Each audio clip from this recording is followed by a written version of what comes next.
Dengan didampingi segenap jajaran OPD dan ASN pemerintah Kota Palembang, Harnojoyo, Wali Kota Palembang, mengajak warga untuk mengikuti kegiatan safari subuh di Musola Nur Hidayah, Jalan Mayor Zen Lorong Perintis, Kelurahan Sungai Selincah, Kecamatan Kalidoni.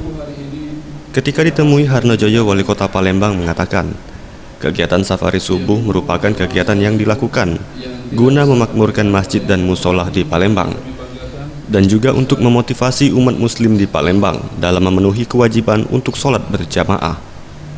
Selain itu, safari subuh selalu dimanfaatkan oleh pemerintah Kota Palembang sebagai media dalam menyerap aspirasi masyarakat dan mensosialisasikan program yang tengah dilakukan pemerintah kepada warga Palembang. Bagaimana yang sering kami sampaikan, samping rasa cinta kita, kewajiban kita sebagai umat Islam, kami memanfaatkan juga safari subuh ini menyerap dan mensosialisasikan program-program pemerintah. Utamanya tentu yang pertama program sholat subuh itu sendiri.